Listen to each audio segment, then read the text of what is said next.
দেখতে দেখতে বছর ঘুরে চলে আসলো মাহে রমজান।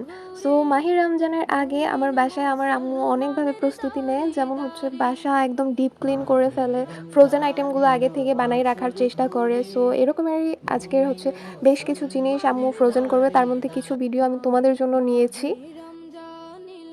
ফ্ল্যাশব্যাক। আসসালামু আলাইকুম এভরিওয়ান, আই হোপ সবাই ভালো আছো। ইটস মি ইওর ফেভারিট আপু। আলহামদুলিল্লাহ, আল্লাহর অশেষ রহমতে আমিও ভালো আছি। সবাইকে রমাদান মোবারক। সো আজকে তোমাদেরকে হচ্ছে রমাদানের আগে জাস্ট লাস্ট ব্লগ এইটাই হয়তো। আর ইনশাল্লাহ রমাদানে তোমাদেরকে চেষ্টা করবো সুন্দর সুন্দর ব্লগ উপহার দেওয়ার জন্য। So don't skip this video. এই তো আম্মু হচ্ছে রুটি ফ্রোজেন করে রাখার জন্য অনেকগুলো ময়দা নিয়ে দেন, এটাকে সুন্দর করে ডো বানিয়ে অনেকক্ষণের জন্য তোমার হচ্ছে রেস্টে রেখে দেয়। এখানে তেলও ইউজ করা হয়েছিল, তোমরা দেখছো হয়তো ভিডিওতে। সো দেখা হচ্ছে কিছুক্ষণ পরে। A few moments later.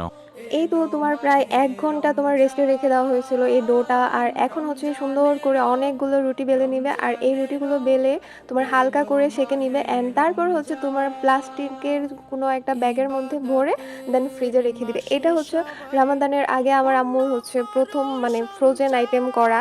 So তোমার হচ্ছে আরও অনেক কিছু করছে বা করবে, কিন্তু সব কিছুর ভিডিও হয়তো নেওয়া হয় না। টুকিটাকি আমি বাসায় থাকাকালীন যেই কাজগুলো করা হয় সেগুলোই আমি তোমাদেরকে তুলে ধরার চেষ্টা করব। সো দেখো অনেকগুলো কিন্তু ডো বানাই নিছে, প্রায় এখানে তোমার 30 থেকে 35টার মতো রুটি বানানো হয়েছিল।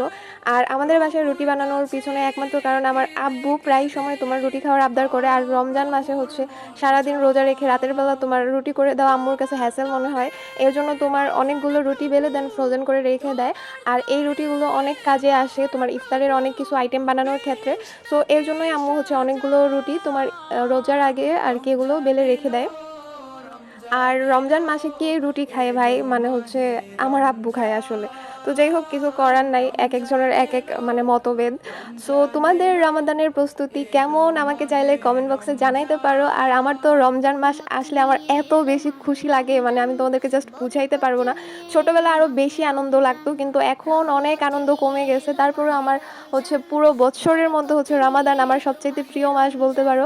আমি অনেক বেশি অপেক্ষা করি এই মাসটার জন্য। শুধু আমি না, হয়তো তোমরা অনেকেই আছো যারা হচ্ছে রমাদানের জন্য অপেক্ষা করো। তোমাদের সবার রমাদান অনেক বেশি ভালো কাটুক আমি দোয়া করি। আর হ্যাঁ, তোমরা অবশ্যই আমাকে দোয়ায় মনে রাখবা। এই রমজান মাসে হয়তো অনেক ব্যস্ত থাকা হবে, তারপর আমি জানি না, চেষ্টা করব তোমাদেরকে টুকিটাকি ভিডিও শেয়ার করার জন্য।